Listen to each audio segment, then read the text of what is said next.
इस लड़के को एक अजीब पत्थर का अंडा मिलता है। वह चाकू से उसकी सतह खुरचता है और देखता है कि अंदर से वह चमकीला नीला है। तभी उसकी माँ उसे बुला लेती है, इसलिए वह तुरंत चला जाता है, लेकिन उसे पता नहीं होता कि अंडा अपने आप हिलने लगा है। उस रात जब वह वापस आता है तो देखता है कि पत्थर का अंडा फूट चुका है। फिर उसे कोने में एक छोटा सा राक्षस दिखाई देता है। लगता है कि वही उस अंडे से निकला है। लड़का आलू के टुकड़े काटकर उसे खिलाता है और हैरानी की बात यह है कि राक्षस उन्हें बड़े चाव से खाता है। कुछ ही समय में वह लड़के को अपनी माँ जैसा समझने लगा है। इसके बाद लड़का रोज गोदाम में बचा हुआ खाना लाकर उसे खिलाने लगा है और छोटा राक्षस हमेशा सब कुछ साफ कर देता है। लेकिन एक दिन लड़के को अपनी बहन की चीख सुनाई देती है। पता चलता है कि वह राक्षस उसकी बहन के बातब में तैर रहा है। लड़का जल्दी से समझाता है कि यह बहुत शांत है और किसी को नहीं काटता, लेकिन तभी भूखा राक्षस जोर से चीख पड़ता है। उसकी आवाज सुनकर एक प्लम्बर वहाँ आ जाता है। वह उसे देखते ही पहचान लेता है और कहता है, यह पौराणिक जल घोड़ा है, इसे झील में छोड़ देना चाहिए क्योंकि यह जल्द ही डायनासोर जितना बड़ा हो जाएगा। और सचमुच ऐसा ही होता है। छोटा राक्षस हमेशा खाने की तलाश में बाहर निकल जाता है। एक दिन उसका सामना एक कुत्ते से हो जाता है। डर के मारे वह इधर उधर भागता है। आखिरी समय पर वह खुद को एक मूर्ति जैसा बनाकर कुत्ते को धोखा दे देता है। फिर उसे एक तालाब में मछलियां दिखती हैं और वह तुरंत पानी में कूदकर भरपेट खाना खा लेता है। जब तक प्लम्बर उसे ढूंढता है,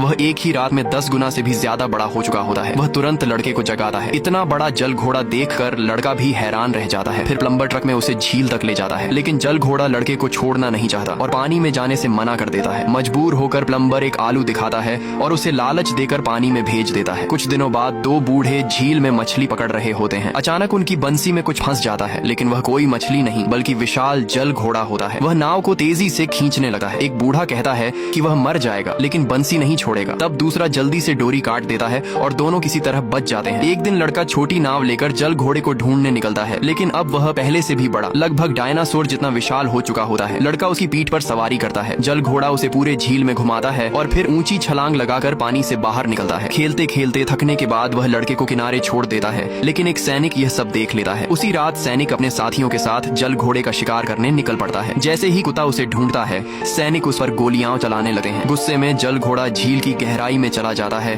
और फिर बाहर आकर सैनिकों की नाव पलट देता है। वह एक सैनिक को उठाकर जोर जोर से हिलाने लगा है। तभी लड़का उसे रोकने के लिए दौड़ता है, लेकिन फिसल कर पानी में गिर जाता है। यह देखकर जल घोड़ा तुरंत सैनिक को छोड़ देता है, पानी में कूदता है और लड़के की जान बचा लेता है। लेकिन सैनिक उस पर गोले दागने लगते हैं। लड़का तुरंत उसकी पीठ पर चढ़ जाता है और उसे समुद्र की ओर ले जाने की कोशिश करता है। तभी एक सैनिक एक विशाल जाल फैलाकर जल घोड़े को झील में फंसा देता है। लड़का उससे कुछ आखिरी बातें कहता है और उसकी पीठ से उतर जाता है। फिर जल घोड़ा झील की गहराई में गोता लगाता है। अगले ही पल वह आसमान में ऊंची छलांग लगाता है और उस विशाल जाल को तोड़कर आजाद हो जाता है।